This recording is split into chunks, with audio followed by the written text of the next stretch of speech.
부산경찰청에 출석하러 가는 길입니다. 부산역 도착했고 차 타고 이동하도록 하겠습니다. 네네, 그거 오늘 가지고 제가 경찰청 앞에서 쭉 한번 읽으면서 지난길 입장문이라 해가지고 오늘 그 영상 하나 찍고 올리고 그렇게 하겠습니다. 부산경찰청 앞에 주차장에 도착했습니다. 곧 들어가 보도록 하겠습니다.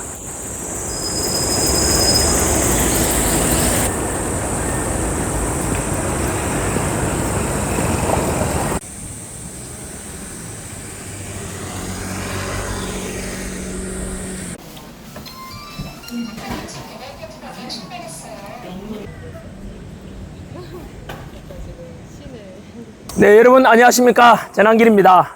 오늘은 2025년 7월 10일 목요일인데요. 오늘 새벽에는 윤석열 대통령이 또 내란 특검 세력에 의해서 현재 재구속되었지요.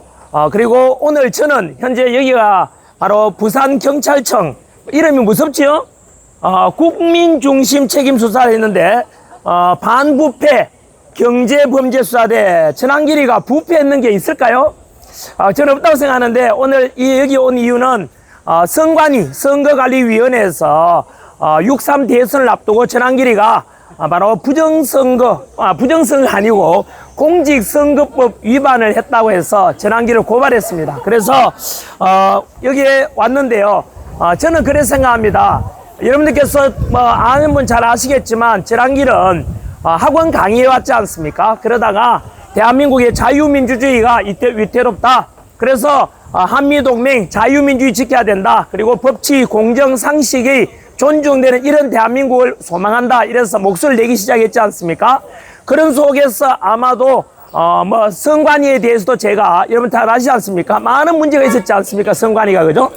878건의 비리들, 그리고 가족회사, 그리고 친인척 채용은 당연하다. 그리고 많은 국민이 알다시피 6.3 대선 앞두고 사전투표도 그렇고 수많은 부정선거에 대한 의혹까지 많았지 않습니까? 그리고 그것을 그 전부터 전한길이가 나서가지고 이런 거 개선해야 된다라고 주장했지 않습니까? 그죠? 그러다 보니까 아마 미운 틀이 좀 박혔는가 봐요. 그래서 선거관리위원회에서 전한길을 고발했는데 그 내용에 대해서 제가 요약한 거 조금 알려드리도록 하겠습니다. 그리고 덧붙여서 저는 오늘 여기 온 게 결국은 제가 어떤 자리를 차지하거나 사적 이익을 위한 것이 아니라 그야말로 국가와 국민을 위해서 일하다 보니까 이게 왔지 않습니까? 그래서 저는 이곳에 선관위로부터 고발된 것이 부끄러운 것이 아니라 하나의 멋진 훈장을 하나 받는다, 이래 생각을 하고 이곳에 와 있습니다. 먼저 제가 선관위로부터 고발당한 내용이 뭐냐 하면은 지난 2025년 5월 9일 그래 6.3 대선 앞두고 한 달 정도 전에요. 부산에 있는 저기 세기로 교회라고 있어요. 거기에서 국가금식기도회를 개최했는데 그 자리에서 제가 강연했거든요. 교회 안에서. 그때 김문수의 당선 그리고 이재명의 낙선을 위해서 선거운동을 하였다는 것으로 보이며, 그래서 공직선거법 91조 제1항 그리고 공직선거법 254조 제2항 해서 확성기를 사용해서 강연한 것과 그리고 사전선거운동이다 라고 이런 취지에서 전한길을 고발했는 것 같아요. 그런데 제가 어떻게 해서 강의를 하게 되었고 제가 무슨 내용을 강의를 했는지 아마도 홈페이지도 올라 있습니다. 지금도요. 그 내용 잠깐 짧게 말씀드리겠습니다. 제가 원래 세계로교회 담임 목사님인 손현보 목사님으로부터 심야 국가금식기도회, 국가를 위한 금식기도회에 참석하며 해서 강의해 줄 것을 제가 부탁받고 이에 응해서 기도회에 참석한 강의입니다. 그래서 저는 기도회를 선관위에서는 제가 개최한 것으로 나와 있는데 그렇지 않고 저는 제가 국가금식 기도회를 개최한 것이 아니고 저는 강사로서 와서 강연을 했는 게 전부입니다.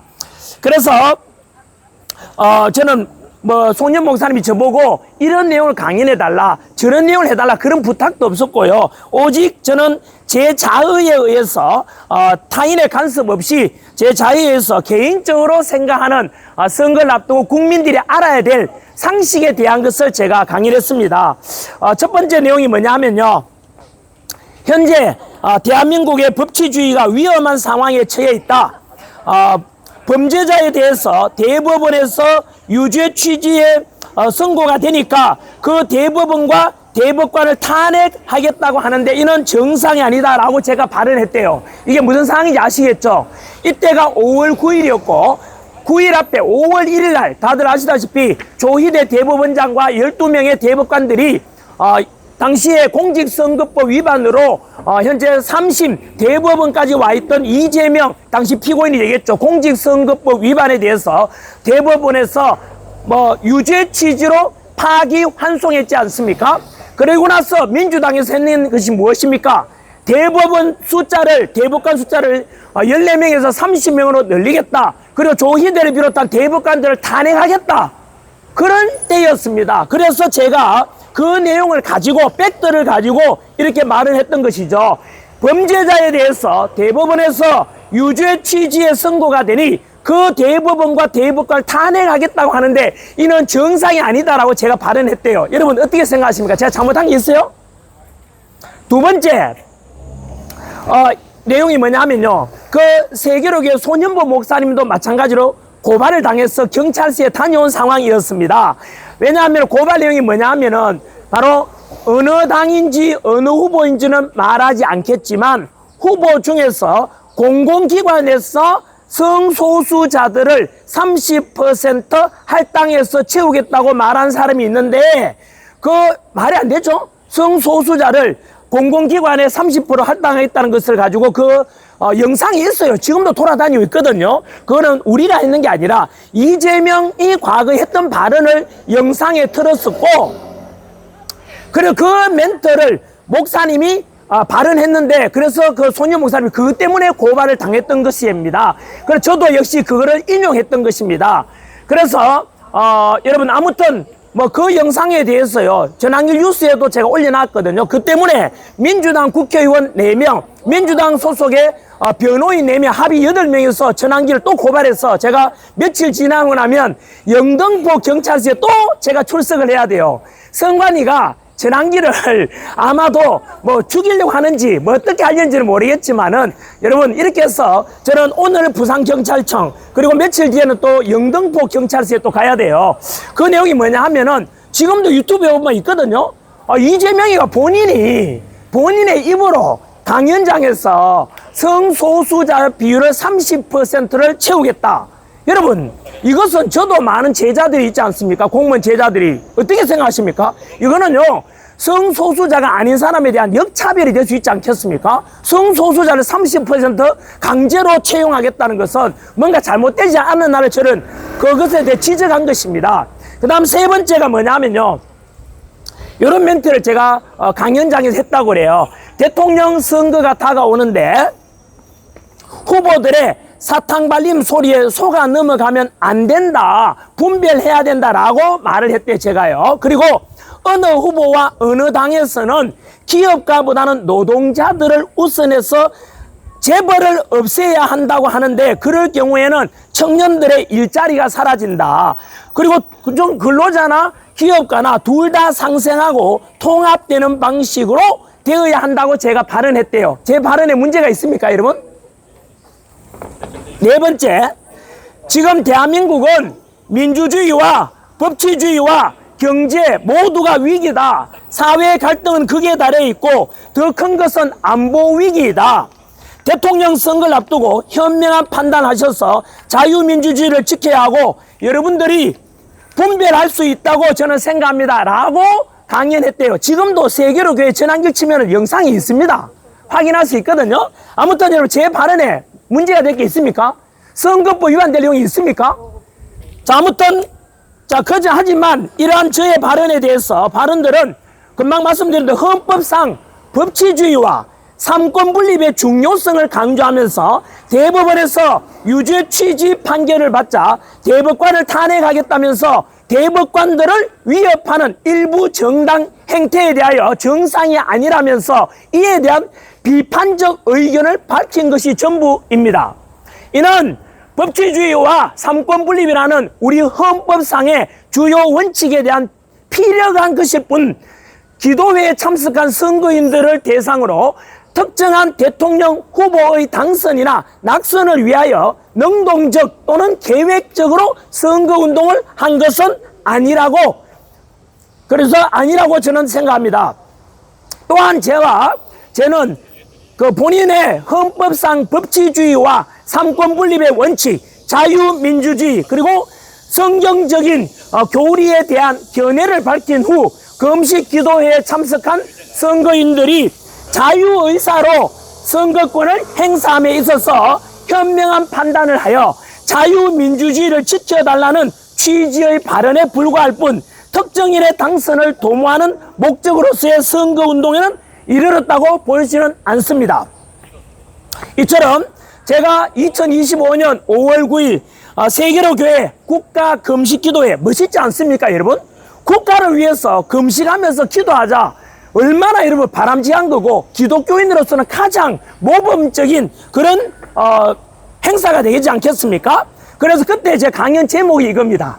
국가의 위기, 교회의 위기라는 제목으로 강의하면서 발언한 내용들은 선거운동임을 전제로 한 이 사건의 범죄 사실에 해당되지 않는 것으로 보이며 공직선거법 위반으로 판단해서는 안 될 것입니다. 즉 저의 발언들은 선거에 관한 단순한 의견 개진 및 의사 표시에 불과하므로 공직선거법상의 선거운동에는 해당하지 않을 것입니다. 더욱이 2025년 5월 9일 세계로 교회에서 진행된 국가금식기도회는 종교 행사로 진행되었는 바 헌법상의 집회의 자유, 표현의 자유보다 한층 더 높은 헌법적 보호를 받는 종교의 자유의 대상이 보호 대상이 되는 것입니다. 따라서 그러한 종교 행사의 한계를 넘어서 명백하게 공직선거법상 금지되는 집회 또는 선거운동에 해당된다고 볼 수는 없기 때문에 저는 공직선거법을 적용하여 처벌하는 것은 옳지 않다고 생각을 합니다. 결론, 저는 국가 금식기도회에 참석한 선거인들이 자유의사로 선거권을 행사함에 있어 현명한 판단을 하여 자유민주주의를 지켜달라는 취지의 발언을 한 것일 뿐이며 선거운동에 해당되는 행위를 한 것이 아닙니다. 저는 특정 후보자나 특정 당의 이름을 한 번도 말한 사실이 없고 특정인의 당선 또는 낙선을 호소한 사실도 전혀 없습니다. 저는 선거운동을 한 사실이 없으며 본인의 의견을 제시한 것이고 의사표시를 한 것이 전부입니다. 이러한 저의 의견 발표보다도 수천 배 또는 수만 배 더 영향력이 큰 공중파나 유선방송 등에서 공약이나 후보자 비판 등이 이루어지는 상황이었음을 고려한다면 이 사건의 선관위가 저를 고발했다고 한 것은 분명히 법과 상식에 부합한다고 저는 생각합니다. 한 번 더 저는 이와 같은 사실에 근거해서 공직선거법 위반이나 범죄 혐의가 전혀 없다고 저는 주장합니다. 끝으로 한 번 더 말씀드리지만 저를 고발했던 선거관리위원회는 어떤 곳인지 국민 여러분들께서 잘 아시지 않습니까? 878건의 비리, 그리고 우리 가족 회사, 그리고 친인척 채용은 당연하다라고 했던 곳이 선관위 아닙니까? 그뿐만입니까? 아니지 않습니까? 이미 국민들이 여론조사에 의하면은 2025년 3월 1일 통계조사, 2월 1일이었던가 기억이 자세하진 않은데, 그리고 3월 14일 통계에 의하면 선거관리위원회에서 국민들이 신뢰하는가를 물었는데 각각 49%가 신뢰하지 않는다. 그 뒤로 46% 국민들이 선관위를 신뢰하지 않는다는 게 대한민국의 현실입니다. 그 뒤로 진행되었던 6.3 대선 어떤 일이 있었습니까? 많은 국민들이 알듯이 사전선거운동에 너무나 많은 부정선거 의혹과 부실 관리에 문제가 드러났지 않습니까? 그것을 앞두고 저는 그것을 예측하고 선관위 앞에 가서 울면서 제발 개선해달라, 공정선거하자, 투명한 선거하자. 여러분, 이런 주장이 뭐가 잘못됐습니까? 앞으로도 치러질 우리 미래 세대들을 위해서라도 내년에 지방선거, 그 다음 국회의원 선거, 대통령 선거 있더라도 과연 우리 국민들 중에서 부정선거를 소망하는 사람이 있습니까? 어느 누구도 없지 않겠습니까? 그래서 앞으로 치러질 선거라도 투명하고 공정한 선거를 하자는데 무엇이 잘못됐습니까? 저는 대한민국 국민 유권자, 모든 유권자들도 저의 주장에 대해서 동의할 거라고 믿습니다. 그렇지 않습니까? 이래서 저는 비록 이러한 선관위를 비판했다 보니까 선관위가 저를 미운 털 믿게 봤는지 저를 고발했습니다. 아까 말씀드린 대로 제 발언 내용에는 공직선거법 위반에 관한 것을 전혀 말하지 않았습니다. 저는 그럼에도 불구하고 저를 고발했다는 것은 아마 그런 정치적 의도 있었지 않겠는가라고 저는 생각해 봅니다. 아무튼 저는 제가 이렇게 고발당하고 이렇게 해서 이렇게 방송을 찍고 하는 이유는 저야 아시다시피 명성도 있고 돈도 있고 있지 않습니까? 하지만 저와 비슷한 사례로 돈 없고 힘없는 청년들이 2030 청년들이 이렇게 억울하게 고발당하고 하면은 얼마나 두렵겠습니까, 여러분? 그래서 저는 그들을 대신해서 이 자리에 왔다고 생각합니다. 한 번 더 그래서 비록 고발을 당했다고 하지만 제 개인의 이익을 위해서 이렇게 고발당한 게 아니라 저는 국가와 민족과 국민들을 대신해서 목소리 내다가 여기 왔기 때문에 저는 오늘 이 고발에 대해서 선관위가 저를 고발한 것에 대해서 부끄러운 것이 아니라 멋진 훈장을 땄다고 하나 받았다고 저는 생각합니다. 앞으로도 대한민국의 선거관리위원회는 개선하고 고쳐야 될 점이 많습니다. 부디 다시 한 번 더 앞으로 치러질 우리 민주주의의 가장 기본이 투표권 행사인데 공정하고 투명한 선거가 될 수 있는 그런 날을 위해서 끝까지 투쟁하고 끝까지 싸우겠습니다. 그리고 여러분 여러분들께서 저와 함께 싸우고 함께 같이 나아갈 것이라 믿습니다. 감사합니다. 파이팅! 자유민주주의 대한민국 만세! 법치, 공정, 상식이 존중되는 그런 대한민국이 되기를 소망하면서 여기까지 하겠습니다. 감사합니다. 감사합니다. 끝까지 하시죠. 끝까지 잘하세요. 감사합니다.